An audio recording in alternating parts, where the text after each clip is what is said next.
Good evening. This is Rudy Giuliani, and this is America's Mayor Live. Tonight we have something very special. We're going back 3 years exactly to Christmas Eve 2021 for a podcast I did then called Christ is Christmas. I believe you'll find it as relevant now as it was then, because maybe the most important thing we have to do in this reformation that we're about to undertake, or this restoration we're about to undertake, or reinvention, or whatever you might call our coming out of maybe the four worst years in American history, is to bring God back at the core of our civilization, our culture, and of who we are. And of course, for those of us who are Christian, that means Jesus. So that podcast concerns that, in a way, predicting what was to happen. Well, I'll let it speak for itself, but I'll leave you with what a little later tonight, because I'm speaking to you on Christmas Eve, will be read as the gospel for the Christmas Eve Mass on every continent on earth and every country on earth. And it's the second chapter of St. Luke, verses 1 through 20. I think when I begin reading it, you'll recognize it instantly. And it came to pass that in those days there went out a decree from Caesar Augustus that the whole world should be enrolled. This enrolling was first made by Cyrenius, the governor of Syria, and all went to be enrolled, everyone into his own city. And Joseph also went up from Galilee, out of the city of Nazareth into Judea, to the city of David, which is called Bethlehem, because he was of the house and family of David, to be enrolled with Mary, his espoused wife, who was with child. And it came to pass that when they were there, her days were accomplished, that she should be delivered. And she brought forth her firstborn son, and wrapped him in swaddling clothes, and laid him in a manger, because there was no room for them in the inn. And there were in the same country shepherds watching and keeping the night watches over their flock. And behold, an angel of the Lord stood by them, and the brightness of God shone round about them, and they feared with great fear. And the angel said unto them, Fear not, because I bring you good tidings of great joy that shall be for all the people. For this day is born to you a Savior, who is Christ the Lord, in the city of David. And this shall be a sign unto you. You shall find the infant wrapped in swaddling clothes and laid in a manger. And suddenly there was with the angel a multitude of the heavenly army, praising God and saying, Glory to God in the highest, and on earth peace to men of good will. And it came to pass, after the angels departed from them into heaven, the shepherds said one to the other, Let us go over to Bethlehem, and let us see this word that has come to pass, which the Lord hath showed to us. And they came with haste, and they found Mary and Joseph and the infant lying in the manger. And seeing, they understood of the word that had been, and all that heard wondered, and at those things that were told them by the shepherds. But Mary kept all these words, pondering them in her heart. And the shepherds returned, glorifying and praising God for all the things they had heard, as it was told unto them. And that's the end of the Christmas Eve gospel and the beginning of the story of the life of Jesus Christ, which ends with his sacrifice, his conquering sin, and his resurrection from the dead. So let's go now to the podcast of 3 years ago, and I hope you find it as meaningful today as I did then. The episode today, as it should be, which I am doing on Christmas Eve, is about Christmas and about what it is, what it should be, and to some extent what it's become, and how we can bring it back. Christmas Day is almost upon us, and for any of us who were brought up in the Western tradition, I'd say, and fortunate enough to have parents, whether poor or middle class or whatever, who were able to provide a Christmas, no matter how small or large. It was for the children enormously exciting. It was the most exciting day and the most exciting night, Christmas Eve, of the year. And of course, the reason for it, the reason it exists, is the celebration, the remembrance of the birth of Jesus Christ as the Son of God and as God become man to save us from our sins and show us a way to salvation. The most important thing that ever happened in the history of the world. But that's, of course, to those of us who believe. But that, regardless of whether you believe or not, that's the genesis of it. So when all these people are running around and celebrating and singing carols and having parties and getting drunk at office parties and who knows what else they're doing, there's only one reason it's happening. It's like Tiny Tim says in A Christmas Carol about Ebenezer Scrooge, when everybody is making comments about him, nasty comments about him. Tiny Tim says, well, he's the founder of the feast. Well, the founder of this feast is the infant baby who was born in Bethlehem about 2,000 years ago. Not necessarily on December 25th. We'll talk about that. But he was born in meager, lowly circumstances, but adored by the shepherds and magi, and lived a short life. And I don't think anyone would dispute with you it was the most significant life ever lived in the history of the world. I don't know if I have to prove that. I mean, the religion that is the most universal, covers every continent, is the Christian religion, the religion of Jesus Christ. It's affected our civilization, Western civilization, profoundly. It's affected others very significantly. And there's no other one single human being that has had as much impact on world history.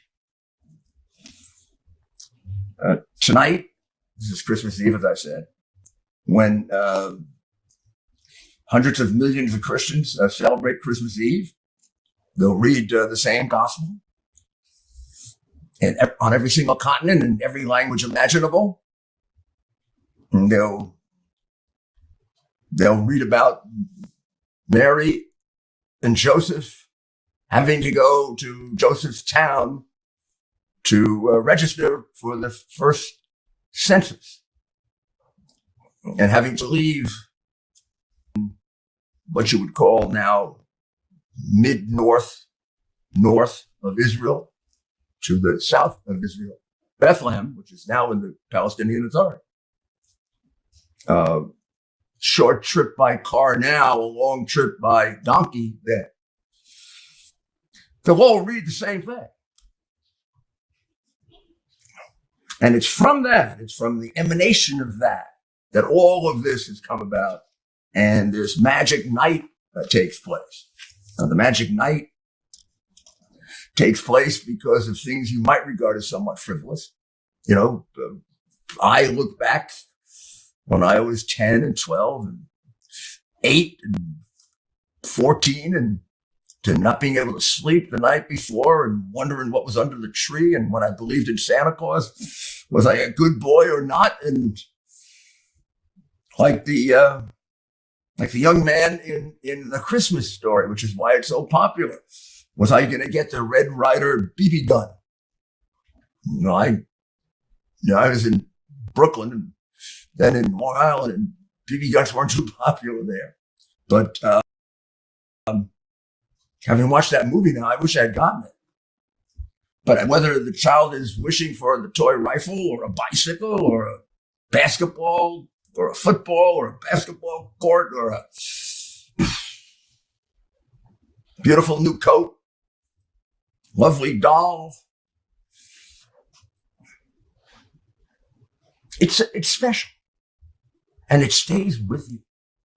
And when you start to forget it, it comes back if you are fortunate enough to be a parent, doesn't it? Then you relive your childhood through creating that same wonder for them. I remember my children, both before and after I was mayor, because a good many of my Christmas eves in the early growth of my children was spent. I remember their excitement and the time they believed in Santa Claus, and as they came out of it, and one particular situation comes back, which I am going to mention. It's not a happy memory, but Christmas is not all happy memories. The happy memories are magnified at Christmas time, and the sad ones are too. The people we lose and the tragedies that occur. I remember a few days before Christmas, my uncle, who was at that time a firefighter, was thrown off the truck and broke his back, and questioned whether he'd walk again, whether he'd live. Eventually, he went back and he became a captain in the fire department with a 27-year career. But it was a very, very dark, very somber Christmas.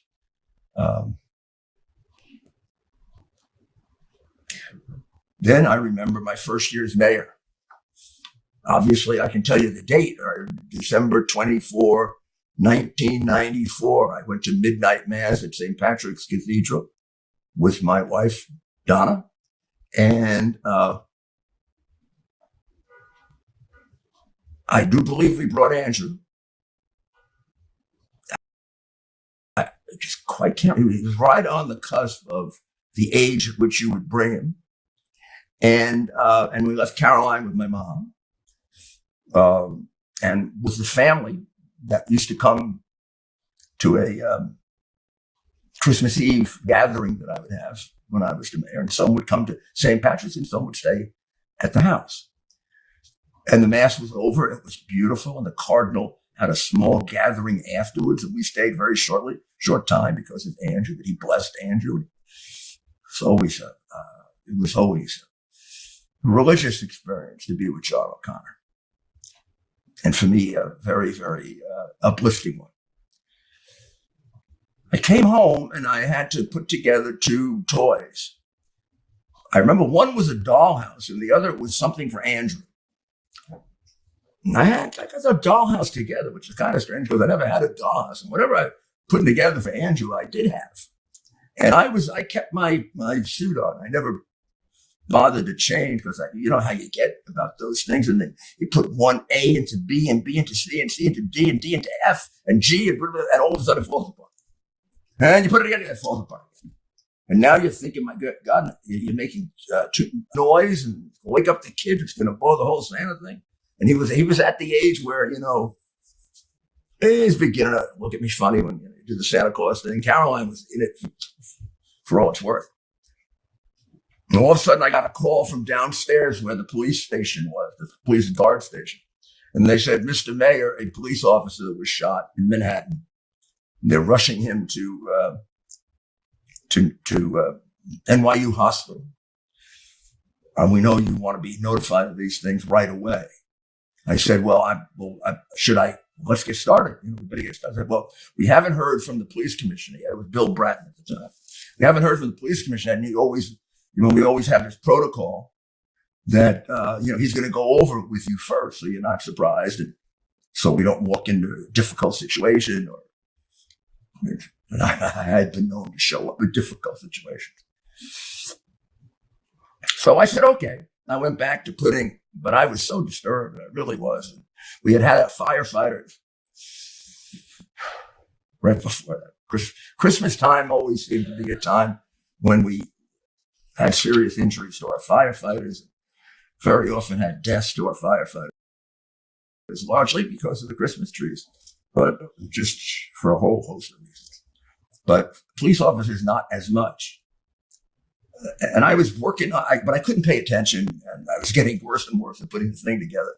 And I was all dressed, and once I finished this, I was, of course, going to get undressed and go to bed and get ready to get up real early, because as soon as the sun came out, Caroline, would shoot to the Christmas tree. And you wanted to be there to see it, take pictures of it. So I decided I would not get undressed, and I would go downstairs, and I'd go put myself near NYU Hospital so that I could go in. And I did. Police officers were there, 24 hours a day. We got in the car.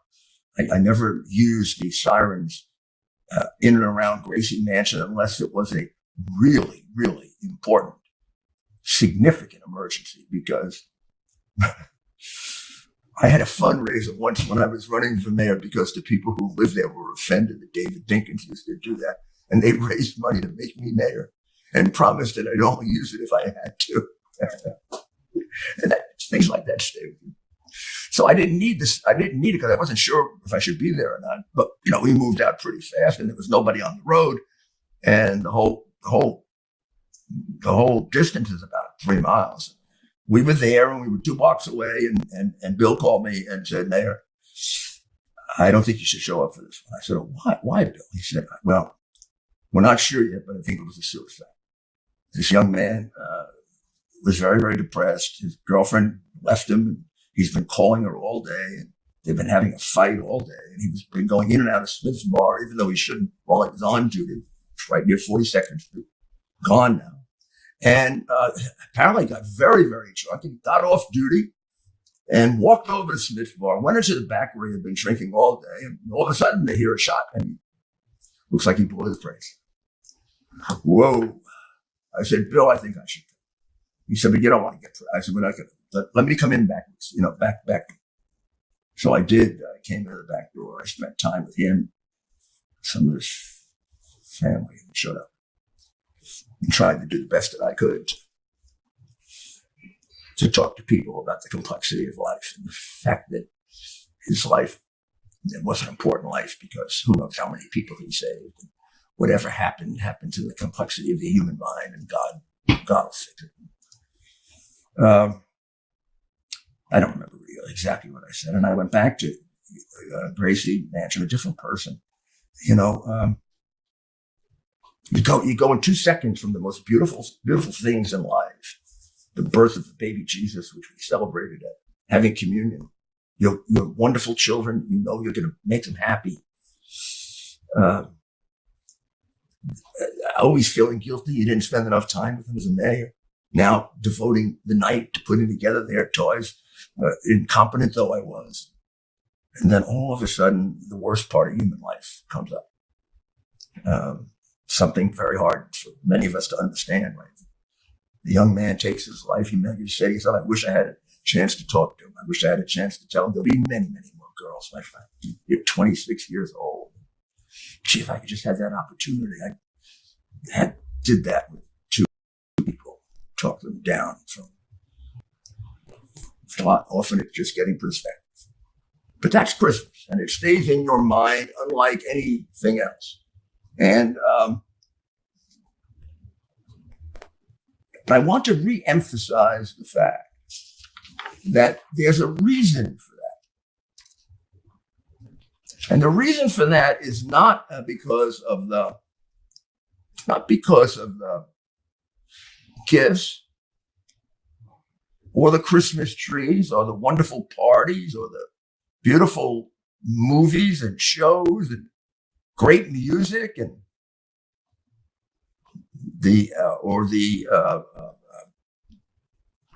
general spirit of love and caring. Oh, no. It's here because there are more people that believe in this particular religion than any other religion in the history of the world. And what they believe is that on that day, God intervened in the world and made his son part of his triune personality, God the Father, God the Son, and God the Holy Spirit. The Jewish people.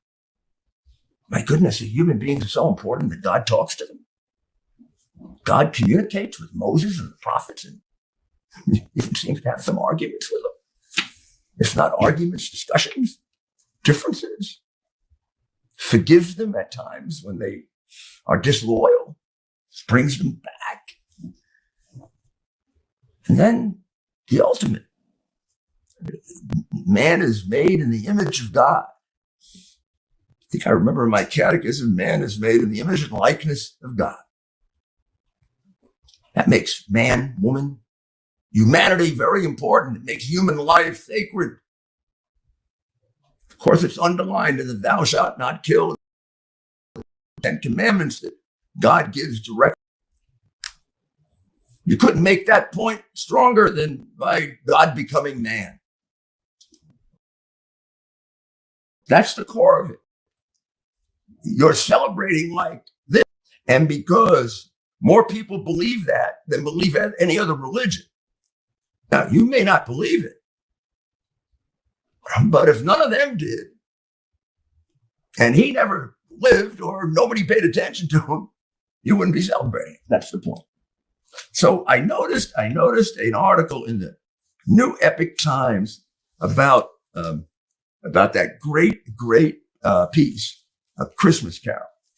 And it talks about the significance of the Christmas Carol and why it may be significant today. But there's a quote in it I'd like you to think about, because it may help us to figure out what we have to do. It's written by Sean Fitzpatrick, and the name of it is Do You Know a Christmas Carol?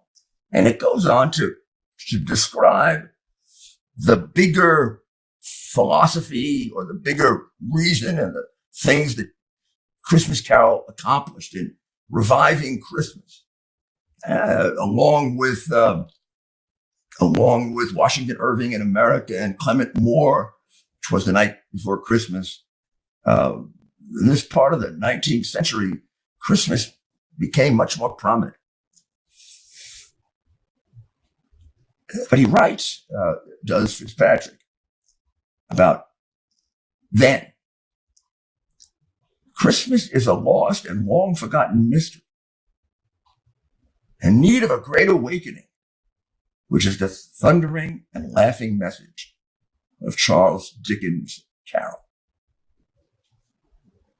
I would say we could apply this today, that Christmas is a lost and long forgotten mystery in need of a great awakening.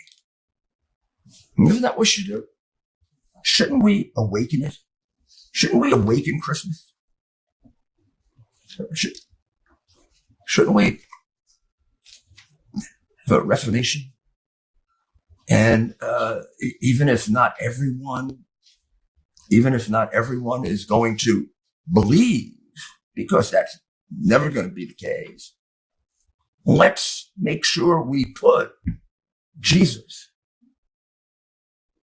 in the middle of the Christmas story, because he is the Christmas story. And let's make certain that we all remind ourselves of that, first of all, as believers, and that we remind others who are partaking of the collateral effects of that. Why?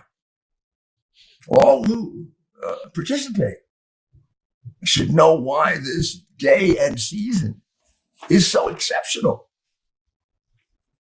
You know, the biblical basis for Jesus' birthday being Christmas has been put in doubt because, and this comes largely from the Puritans who banned Christmas for a period of time in England and in the United States because they said it had no biblical basis. Well, they're being very short-sighted. And I think somehow, if you excuse me with an aside, I think there's a bit of prejudice involved in that because of the name that it had acquired, Christmas. Focus on what Christmas means. It means Christmas Mass. So that word wasn't applied, and focusing on the holiday of Christmas didn't happen originally.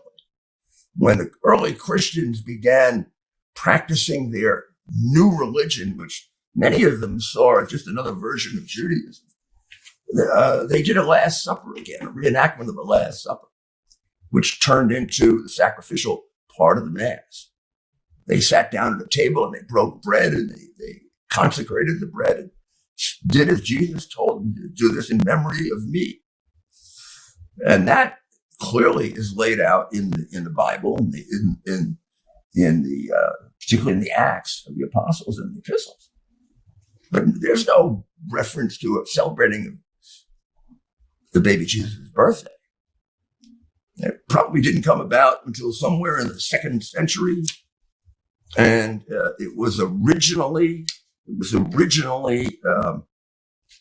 earliest they can get back to is about 200 A.D. And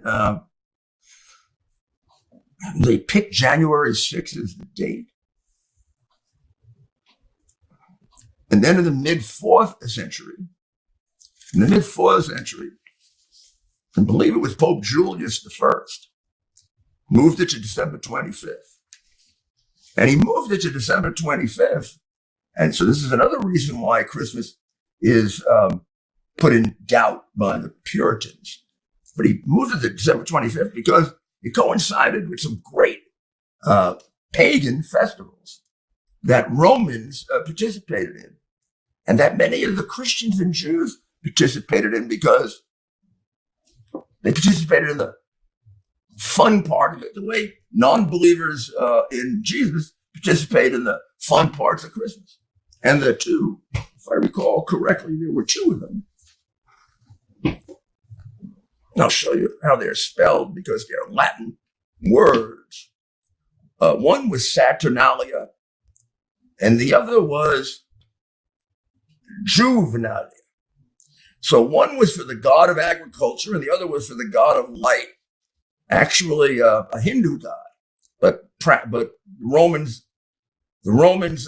celebrated this, and they celebrated these around the time of the winter solstice. It's the shortest day of the year, I should say. And it's beginning from that day on, every day will be longer. The sun will be out longer. So among other things, both of these, even the one god of agriculture, the god of light, they celebrate light. And they celebrate the fact that things are going to be more beautiful and more open. And this is a period of time, particularly the Saturnalia feast, where poor people, the working people, are elevated to status in which the richer people, the more significant people, serve them and help them and bring them gifts. And I'm guessing now that it probably is sort of thank you for the harvest, a way of thanking the people who made it possible. So then Julius, thinking like a good executive, said, I'm going to be nice and comfortable for my Roman converts if I placed a great feast right there, and we can have our feast and they can have their feast, and who knows, maybe many of them will come over. And boy, did it work. He made December 25th the date. He took January 6th and made it the date of the Epiphany, which was the arrival of the three kings to celebrate Jesus. The official Christmas, really, where you can be sure of it, because the 2nd century part is somewhat foggy. Is the 3rd century. Julius the first, who describes December 25th as the nativity, and then the other becomes the epiphany, or the presentation of the Magi to Jesus. So that sets the beginning, right? And how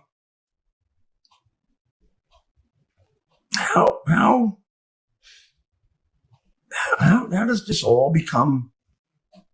How did it all become what it became? I mean, let's answer a few of the obvious, more interesting questions, like Santa Claus. Who's Santa Claus? The best we can tell, Santa Claus is a saint who lived on a Greek island, a bishop who lived on a Greek island, who came from a very wealthy family, but because he was a Christian, he was persecuted. He was tortured, actually. His name was Nicholas of Bari, Saint Nicholas of Bari, and Saint Nicholas of Bari would give gifts to children, and he would appear and help them in extraordinarily difficult situations. One who was deformed, he helped to cure him. Several daughters who were in a family that didn't have any money and weren't able to get married, he secretly provided the dowries for them. Many acts, all directed toward children. How much equity do you have in your home? 50,000? 100,000? More?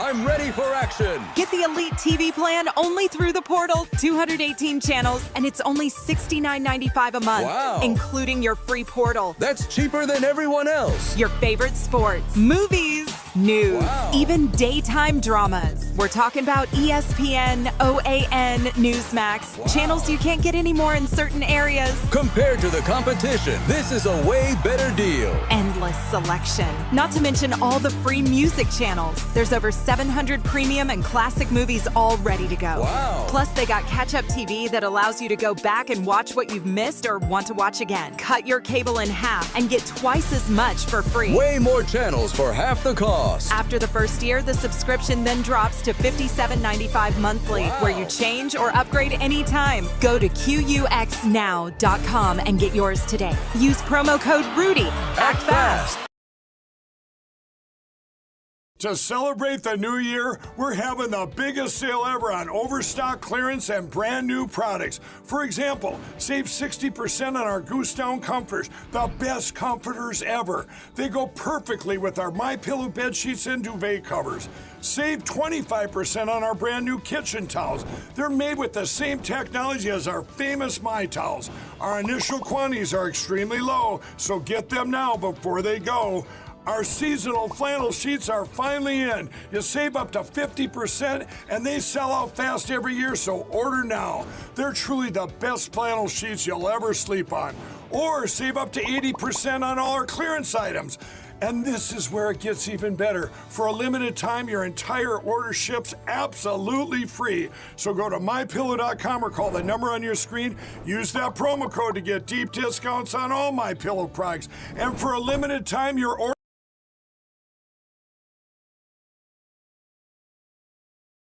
Well, we were talking about a great subject, Santa Claus. And this will kind of give you an example of how this extremely serious religious story, religious act or set of facts becomes secularized, first in a rather beautiful way, and then sometimes in a very demeaning way. But so Saint Nicholas, as best we can tell, as I said, was a 4th century bishop of the Latin Church, the Roman Church. There were two parts to it then, but together, Western and Eastern. Large distinction being that the Western said Mass in Latin The Pope was the undisputed leader of it.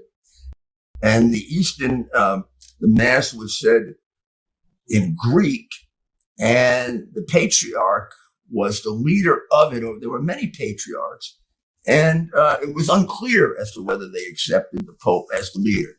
Some did, some didn't, and eventually that became the reason for the schism between them, although they remained together for 1,000 or 1,100 years with slightly different practices. But they both accepted the 25th as the day of Christmas, with the exception of the Armenian Church, which uses the Epiphany as the day of Christmas. So St. Nicholas was born in Asia Minor. He was tortured for his faith by the Roman Emperor Diocletian. And he was released and saved by Constantine the Great, who is, of course, the Roman emperor who made Christianity legal and really eventually made it the religion of the empire. So St. Nicholas of Bari is the gentleman who appeared to a terrified boy who was kidnapped and enslaved. He comforted the boy and brought him back to his mother, who had been without her child for over a year. When children got lost playing, and in one case, they were beaten very badly by a butcher. Nicholas prayed to God and he cured them and brought them back to the mother. And of course, the story about the daughters and the dowry, which is kind of a really interesting one. But Nicholas was so good to children that this painting was done by Mattia Preti. It's called The Glory of St. Nicholas of Bari. It was done in 1653. Don't know how well you can see it, but you can try to find it in art books. You can see the great saint. And the great saint here is being given gifts. The young people are giving him gifts. And it almost seems like he's offering those gifts up to God, or he's acknowledging to God, you're the reason that I was able to do this. You see the children and their faces, they're quite expressive and very, looks like they're very grateful. And he has his arms up almost as if I don't deserve this. This is you, not me. Well, I show you that. I could show you so many others, right? Fra Angelico and his unbelievably beautiful paintings of the Virgin and the Child. And he spent all his life doing that. He painted it thousands and thousands and thousands of times just to get it right. So much of the art that makes up the art of Western civilization is religious. In fact, for a while, it was only religion. And so also the music. The music developed from the chant, became eventually the Gregorian chant, and then composers, German, Italian, began doing pieces with instruments and not just voices, although at first that was frowned on. Then we get all of the great religious music that becomes the basis for opera and symphony eventually.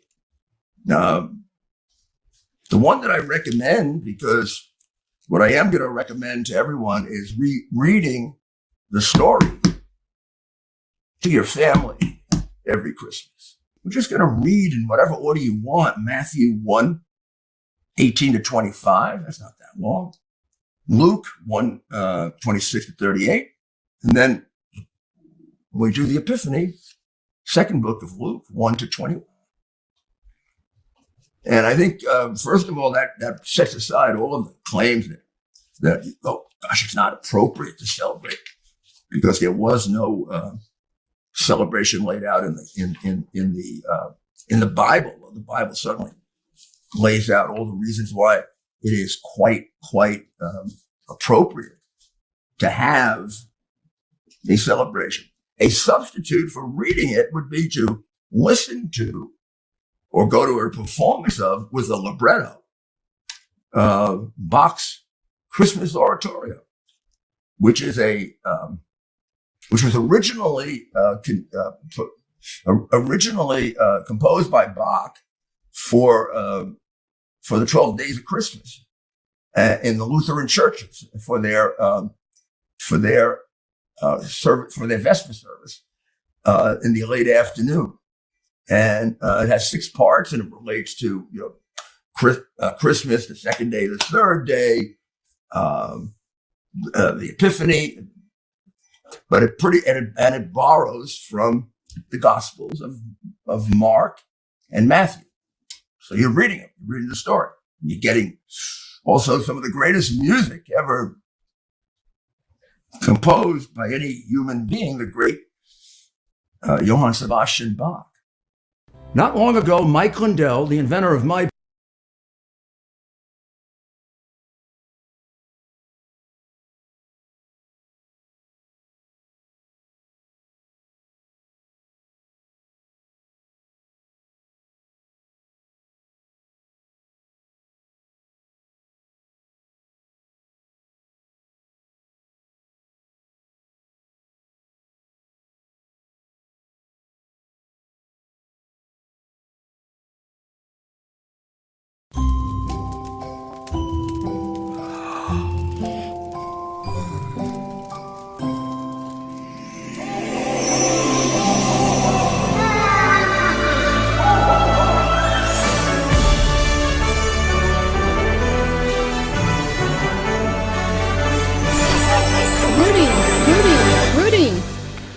You were smiling in your sleep. I know the perfect gift for Christmas. Go to Rudy.coffee.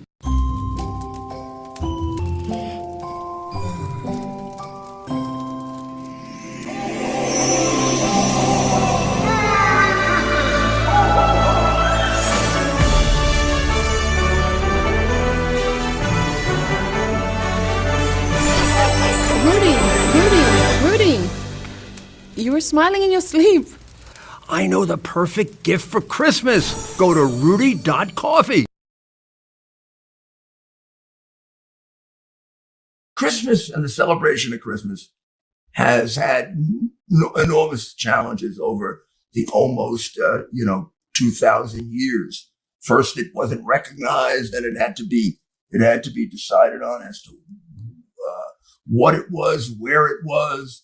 Then various things were added to it.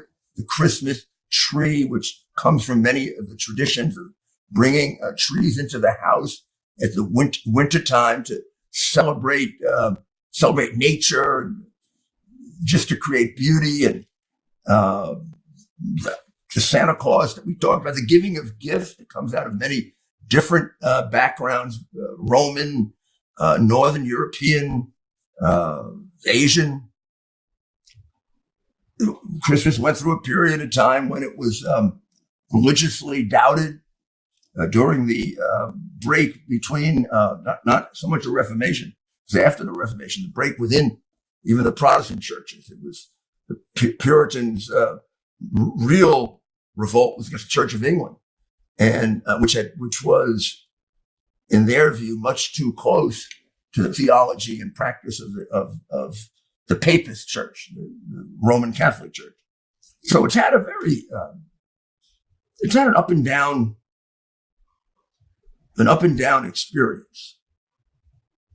And Christians have been the subject of persecution many, many times over the centuries. Not focused on the way some other groups focus on it. And this is not to take away from those other groups that all of that persecution is equally sinful to God and equally horrible to human beings. But because of Christianity's great success, because it's become the religion most practiced in the world, it almost maybe makes Christians feel uncomfortable complaining. And also their love makes them somewhat even more sympathetic to others who are being persecuted, because others are being persecuted. But at different times, Christians were the subject. Certainly during the Roman era, certainly during the rise of the Muslim invasions of Europe, and songs like "Silent Night," for example, were composed during this period. It's composed in Germany by a composer named Franz Gruber. To him, by a priest who had written them, and he didn't have anyone. He didn't have anyone that he thought could really do justice to it. The priest's name was Joseph Mohr, and he was an Austrian priest. And he was walking through the snow-covered forest, or I guess, of Austria. And he was just struck by the beauty of it. And he wrote down the words for Silent Night. He wrote down Stille Nacht. In German, it's Stille Nacht, Heilige Nacht. And then he was not a lyricist. So he went to his friend Franz Gruber, who was a school teacher, and he was the church's choir master, kind of a poor man's Johann Sebastian Bach. And together they did Silent Night, and they performed it. They performed it that Christmas at midnight mass. There is a movie that I saw, I cannot find it, with Douglas Fairbanks Jr., in which during the development of it, the organ in the poor church goes out. So they don't have an organ, and they have to accompany it originally with a guitar. And of course, it was German, and it was brought to America by the German immigrants who came to America, translated into English. And of course, the story that just brings you to tears, right, is when they took the interruption during the First World War, where the English and French troops were one area, and in their trenches, and the Germans were across them in their area. And it was Christmas Eve night, and they weren't fighting, and both could hear that they were singing the same song. The English could hear the German words, Stille Nacht, and the Germans could hear Silent Night, Holy Night. Are we where we were when the author in Epic Times said that the Christmas, the message of it had been completely lost and overcome? I'm afraid we have. I don't mean all of us, but I mean as a society. Here's a poll which I think it tells you what you know about. In 2019, more than 9 in 10 Americans polled by Gallup said they celebrate Christmas. Well, that's good. But just 35% said they saw the holiday as strongly religious. That's very, very sad. Because even if it isn't strongly religious for you, you're denying history if you don't recognize it as being a celebration that exists only because of religion. It wouldn't be here. And you deny one of the reasons that people have faith, because it can do things like that. It can elevate. It can elevate to the point that something becomes universal. You say it might be the strength of the idea. The religious person says it's the hand of God. So how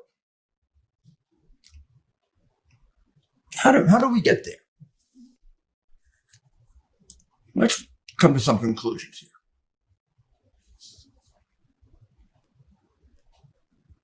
Christmas needs to be revived.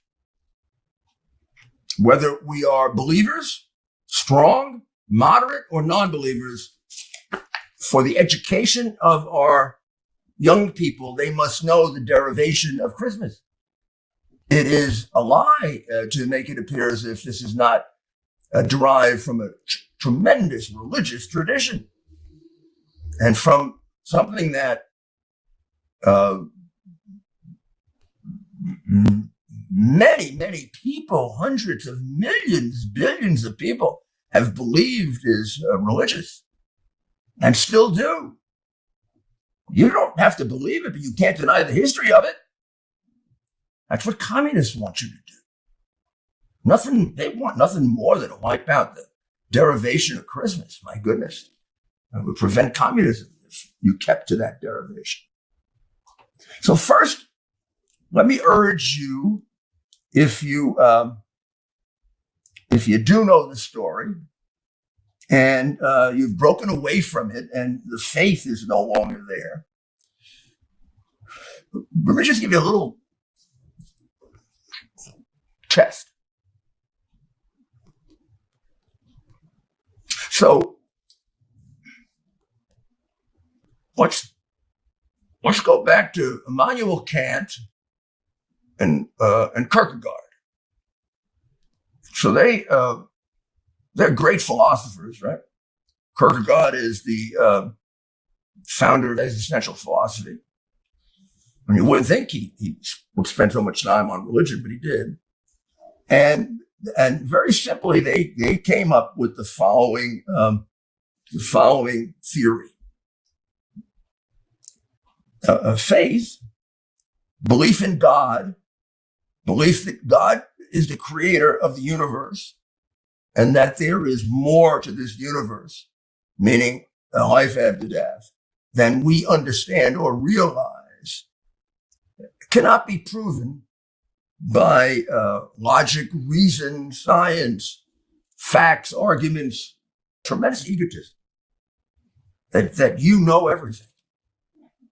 Well, there's one thing that's absolutely true, and it was Aristotle it was Socrates and Plato and Aristotle who all made the point that the beginning of intelligence, reason, and philosophy is the acknowledgement that you don't know everything.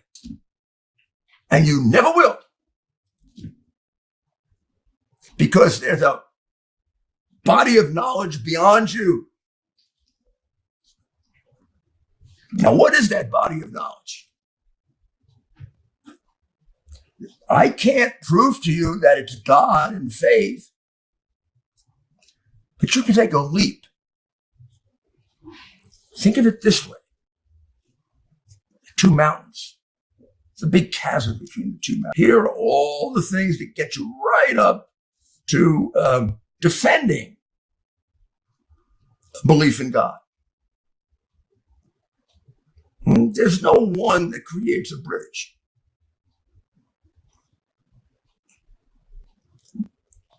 You just got to jump.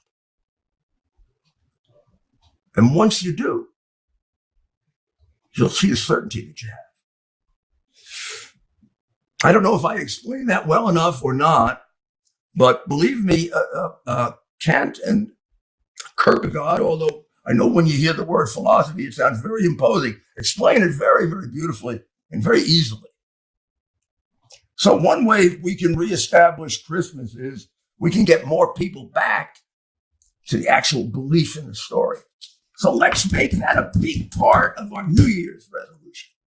And in fact, as part of our Christmas celebration every year, let's remind ourselves of it. The way the Jewish people remind themselves during the Passover. Never forget. Maybe we have to develop a new tradition. Here's the new tradition. The new tradition is, for those of you who believe, I want you to go to church. There's nothing that surpasses going to church and listening to the beautiful midnight mass gospel. But whether you go to church or you don't, I want you to establish a new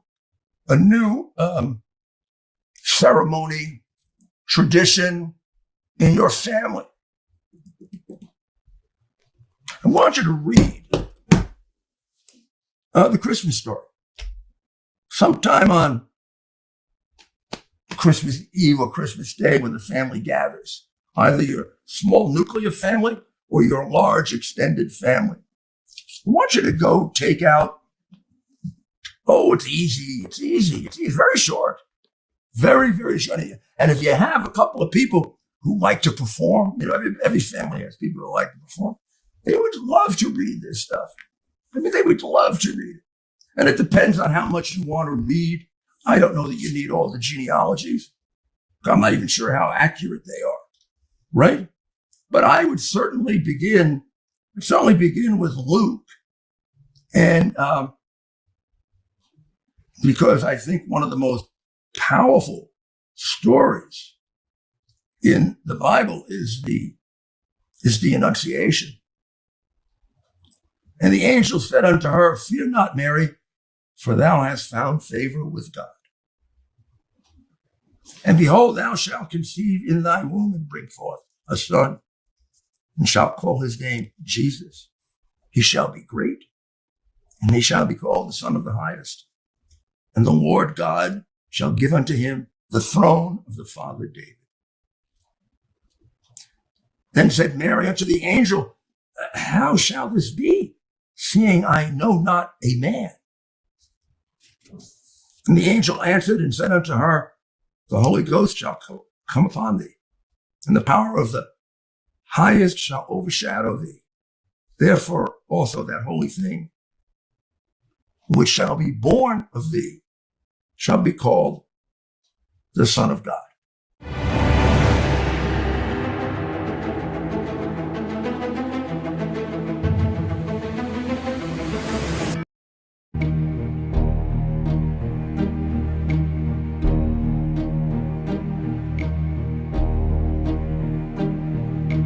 Who can say where the road goes, where the day flows?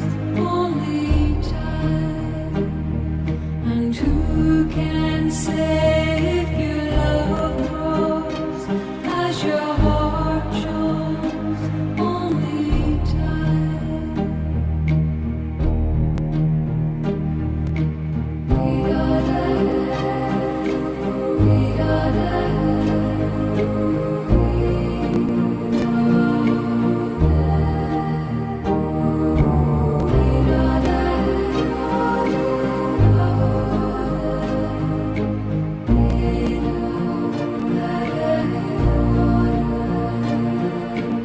Who can say why your heart sighs as your love flies?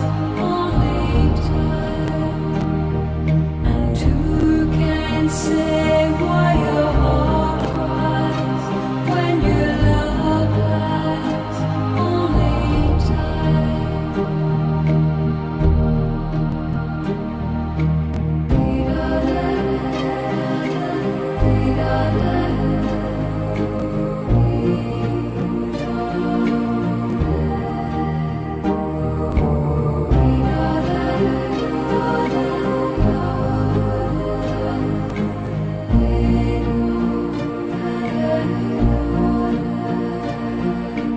Who can say when the roads meet that love might be in your heart?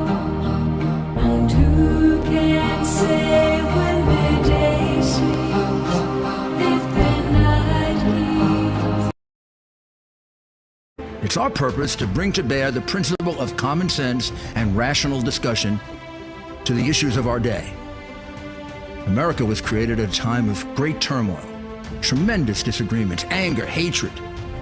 There was a book written in 1776 that guided much of the discipline of thinking that brought to us the discovery of our freedoms, of our God-given freedoms. It was Thomas Paine's Common Sense, written in 1776, one of the first American bestsellers, in which Thomas Paine explained, by rational principles, the reason why these small colonies felt the necessity to separate from the Kingdom of Great Britain and the King of England. He explained their inherent desire for liberty, for freedom, freedom of religion, freedom of speech, the ability to select the people who govern them. And he explained it in ways that were understandable to all the people, not just the elite. Because the desire for freedom is universal. The desire for freedom adheres in the human mind, and it is part of the human soul. This is exactly the time we should consult our history. Look at what we've done in the past and see if we can't use it to help us now. We understand that our founders created the greatest country in the history of the world, the greatest democracy, the freest country, a country that has taken more people out of poverty than any country ever. All of us are so fortunate to be Americans. But a great deal of the reason for America's constant ability to self-improve is because we're able to reason, we're able to talk, we're able to analyze,